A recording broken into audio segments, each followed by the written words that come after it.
That's a great question, Burak. I mean, I think it comes from my background of being a founder in India.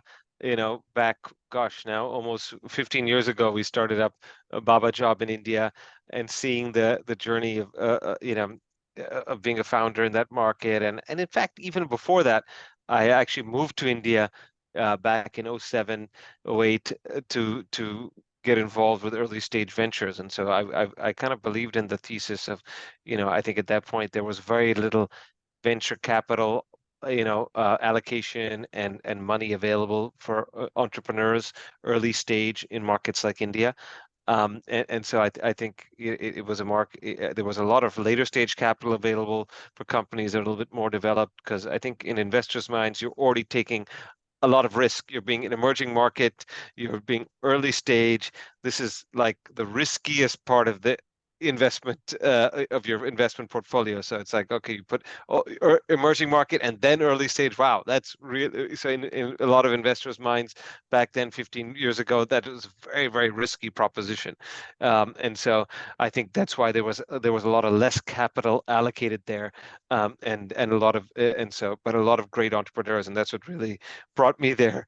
And that's why I invest now. Yeah, being an entrepreneur, going through that cycle in that market like India, is kind of then opened my eyes to all some of the challenges that an entrepreneur can face in those environments. And then those ecosystems like an ecosystem like Bangalore has also evolved immensely now in those last decade and a half. And now it's a very different experience starting a business today in 2023 versus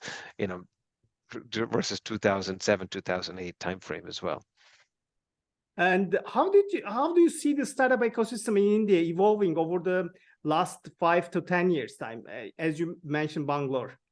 Yeah, well, I mean, we've seen now, I think, for an ecosystem to really evolve, you need a couple of those ingredients to come together, right? You need obviously the first, that you need talented founders to come to that place. You need investors to back those companies, and then you need the next level of talent to build your company, software development talent, go-to-market talent, all the different pieces you need to build a company, right? And so that you need these three, and you need some, you need some level of government friendliness and support for the ecosystem as well. That okay, people can invest. There's a regulatory framework to invest in a startup. There's a regulatory framework that supports forming a new company.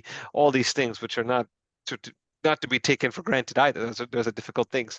And so I think you need all these ingredients to come together. And so, and then especially in technology and internet businesses, you also need, people to have access to internet, right? I think that's the thing, that when we were first starting 15, 20 years ago in India, a very small percentage of the population had access to high-speed internet with a device, any device, right? And so I think that's one thing that's changed over that time frame, is that, okay, great, I think when we first started Baba Job, I think maybe we had 20 million people in India with internet access at a reasonable level of access, and now that number is more than 30x that now, right? And so I think that just the addressable market of internet users has grown immensely, right? And then in those days, we also had issues with payments, right? You had very few people, again, with a credit card or any way to make a digital payment.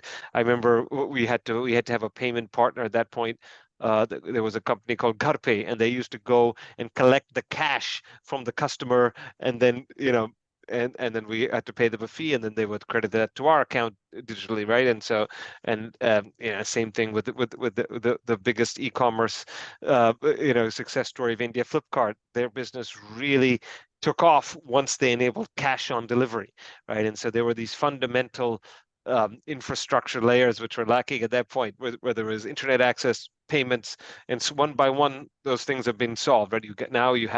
You have services like Reliance Jio, which launched in 2017, which gave free 4G access for large parts of the country and brought a lot of people online. Then you had the moments like when, again, I think there was also in 2017 when you had the demonetization, or that could have been the year before, but it was all roughly within the same 12-month period. You had free 4G through Reliance Jio. Then you had demonetization, where that drove a lot of people to digital payments. And then of course, you had the COVID, right, which really made a lot of people having to rely on digital transactions and digital, for a lot of things, entertainment, for a lot of things they didn't have to before. So I think it was these these three moments that really came together to bring large percentages of the population online and digitally um, able to transact in India. And then, of course, alongside those last decade, we've had also the development of the local investment ecosystem, where you've had a lot more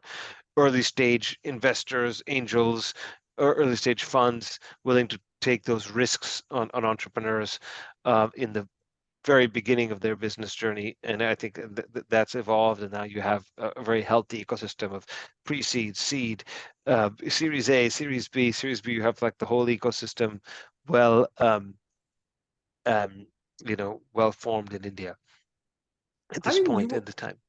Vir, you were born in India but went to college in the US. And how did that cross-cultural experience shape your entrepreneurship and investor path?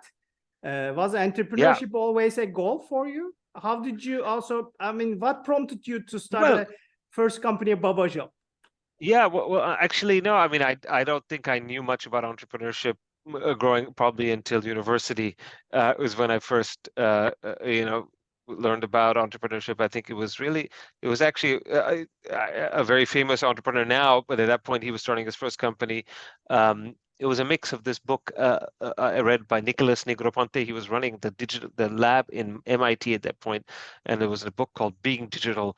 And I remember that, this is back in, gosh, must have been in the late 90s, I think, early 2000s, where he was talking about the whole, internet revolution, digital, and then I found this company called Opinions, which was founded by Naval Ravikant founded, and ended up working with them. So I think these two things really opened my eyes up to the internet and digital and entrepreneurship in a very different way that I didn't even know about before, right? So I think it was that's really what, and spending the few months there at Opinions in Silicon Valley in the early 2000s, and seeing what it was like to kind of build a company and make a good culture, and kind of that was kind of very, I think, very instrumental in me wanting to become an entrepreneur. So you work across venture capital, startups, corporates, and probably more. And what have been some of the biggest learnings from those experiences? Yeah, I mean, there's so many to unpack, and there's so many different cycles you go through in these companies, and different. Obviously, you can be, you have different roles, there are different points of economic cycles, and so I think there's a lot of learnings in each of them, right? And so I think going through the being the early years in India, going through the global financial crisis there, seeing how companies reacted, and say global companies, and how much they reallocated a lot of their, I think that really drove a lot of the cost reductions and outsourcing boom. There was a phase that kind of these captive centers, which really kind of grew very big in those days in India, right? Where a lot of the big banks, for example, had to totally restructure their cost base, right? And then you started seeing, companies like, Goldman Sachs, now I think there could be their third biggest office in the world is in Bangalore now, right? Because they saw that there was a lot of talent there, available, and at a very different, cost basis than in a global financial center, and that you didn't need everyone involved in your company being in that location. So it's, and that kind of led me to that whole, that was like the early thinking about that future of work cross-border thesis, which a lot of large companies were taking advantage of, but it was very hard for smaller businesses to take advantage of that, right? And I think now in the current post-COVID environment, it's it's with a lot more companies and businesses being more comfortable with remote work. We're starting to see a next level of revolution in that work, which is well underway, but it still has a ways to go, which is kind of, I think, very going to bring a lot of benefits to a lot of emerging markets and places that haven't traditionally had access to these types of job opportunities in the past. So you're investing in India, emerging markets, and you know the US ecosystem very well. What are the key differences, especially if you compare with US and India and emerging markets? What kinds of opportunities right now do you see for the startups in India and emerging markets? Yeah, well, I mean, there's obviously different types of companies and opportunities in the sense that I see there's a lot more companies starting from India that on day one are targeting global sales and customers around the world, right? And so I think now Indian founders know they can build a global quality product, and they have the financial and the software experience to kind of do that and compete on a global stage from day one. I think there was a lot of previously people say, okay, let's first build a product for the local market, let it succeed, then we'll go to other markets. Now, if someone has a product that's kind of targeting a global market, they can start that from day one as a global company in business.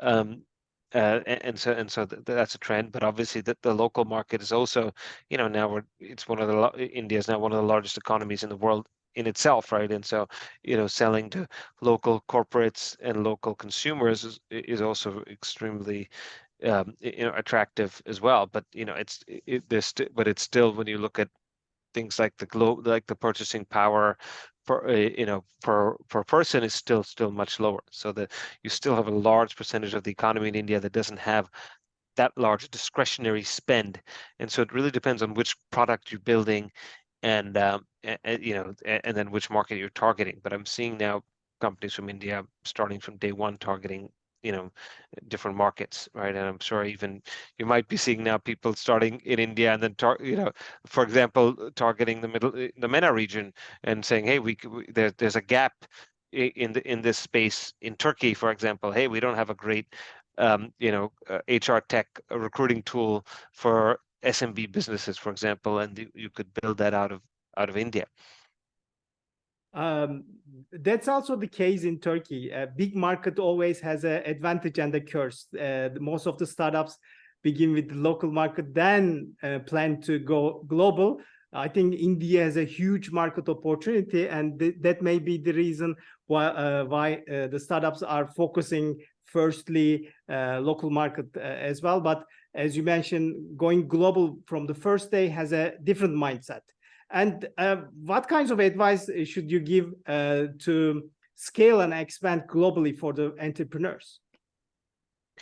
Yeah, well, I mean, I think it's very key when you're building that early team to get people on board who have some of that global experience, in the various parts of the business, right? So especially on go-to-market, right? It's very key to have someone that has that experience, let's say, selling in the market where you first kind of want to launch in. If you want to launch in Europe or the US, if you can get a member of the founding team that has experience selling the product in that market, that'll give you a huge leg up rather than figuring it all out from scratch, right? And now we're seeing also there's some great partners you can work with quite early on in your journey in each geography that kind of help a lot of the startups and early stage companies with their sales. And so I think building it into your company, whether it's on the founding team with part, obviously with the senior leadership team, and then with your investors also, if you can also get investors in those regions on board onto your cap table who will help you with that specific skill set, that can also be a game changer, right? If you're able to get people who kind of are in those roles selling product in those markets, that can also help you as well, because it's not always possible to find the co-founder or the person at those early days. You can't necessarily afford to maybe pay a sales leader in that region the market salary. So then you have to get someone who either believes in the business as a co-founder, give them equity, or get an investor who believes in the vision on the cap table as an investor, who can help you kind of guide you in that. Vir, you have invested lots of early stage startups. How do you evaluate the teams and founders when investing in especially early stage startups? Yeah, well, I mean, I'm sure it's everyone has their own way of doing it, but I really focus on that founder market fit and saying, okay, why is this person the right person to solve this problem, and are they going to stick with it for as long as required, right? Because I think I like that. Thinking about, I forget who said it, but I think there's a great quote. Could be Vinod or Naval, or like, that saying a company, companies don't fail because of lack of exit. They really fail when the founder gives up, right? So I think it's really focusing on that right founder market fit, and someone who's going to continue, because there's always going to be tough times, right? And so you have to really, you want to make sure, is this person starting this business because it's the hot top trend, or is this something that they're really passionate about solving, that they're going to stick through as soon as that trend, because trends always come and go, right? Whether it's generative AI, whether it's fintech, whether it's Web3 crypto, and and that brings a lot of people in as founders who are necessarily, they think they can raise capital for that space, so they go into that space, but they're not really, living and breathing in that all the time. And so I think that you really have to be, the right founder to solve that problem, and then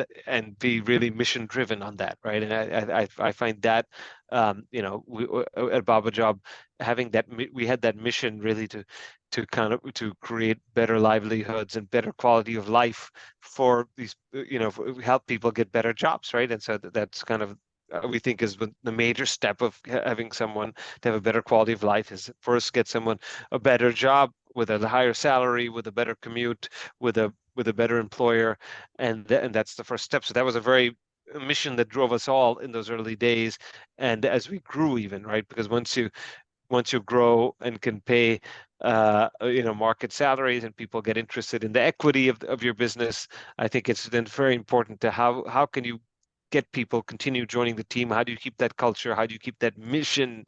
And so unless you have it from those founders from the beginning days, it's very tough to kind of build that culture and maintain it going on. Mhm. How do you split your time currently between investment, helping startups, and also personal interest? What does a typical day look like? Yeah, well, I mean, right now, obviously, working with Jenny and Scott and Everywhere Ventures, we got a steady inflow of deals that we have to evaluate. So now we have a portfolio of existing companies that we have to support through their next steps of their business, critical business decisions and future fundraisers, for example. And as a pre-seed investor, that's where you spend a lot of time, is helping companies on their, how they make their strategic decisions, and even including things like the fundraise, certain hires.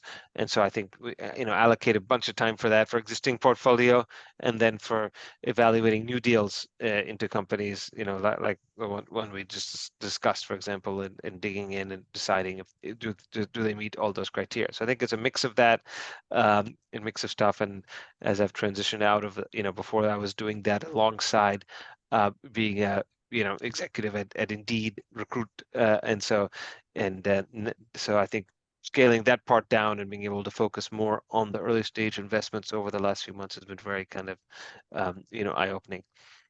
So, are there any personal habits or routines help you being more productive? Yeah, well, I think being cross-border investor, you do have to kind of be a little bit flexible in your time zone, in the sense that like maybe you don't have as much time. You have to be a little bit more flexible in when you kind of can do your workouts, for example. Like I always like to do. I think you obviously have to get your exercise, your fresh air, and your to keep your mind healthy.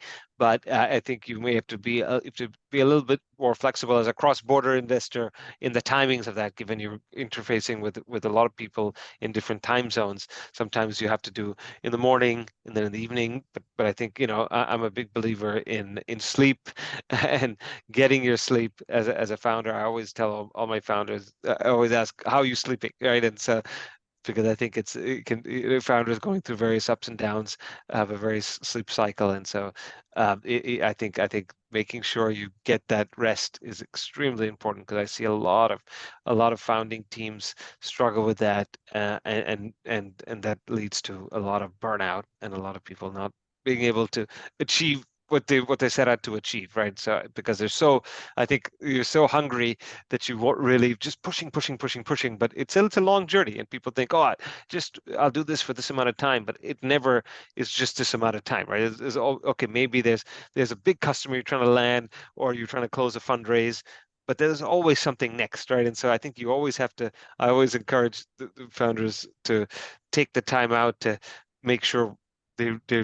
doing it sustainably, because it's very, very tough to kind of maintain that over long periods of time, especially as you get older, right? Maybe when you're 20, you can do that, but once you reach a little older, and and I like to back a lot of second and third time entrepreneurs, and so if you've built two businesses, then you're going to be a little bit older, right? And so you need to that work life, just being able to kind of make sure you're staying healthy is even more important. So how do you balance the founder, investor, and family life? Last question. Yeah, I mean, I think a lot of founders, now, as I said, a lot of them are.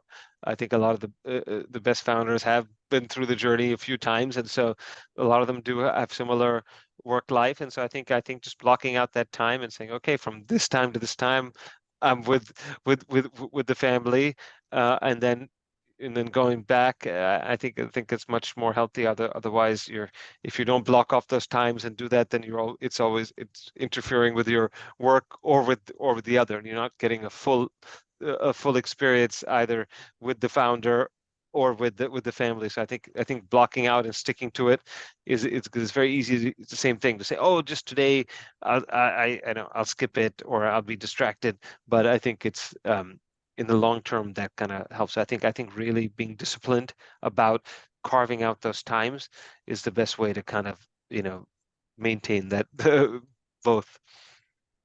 Those were fantastic insights, Vir. Thank you so much for joining us today. Yes, so nice to see you, Barak, and love your shirt. And I definitely have to get the same shirt next time. So Thank you very much. It's a present from the Draper University. oh, So yes. fantastic. So thank you very much. A Have a great nice. institution started by a great investor, right? So a That's lot of right. great entrepreneurs from there. So look forward to being in touch, and nice to speak with you, and look forward to seeing you soon.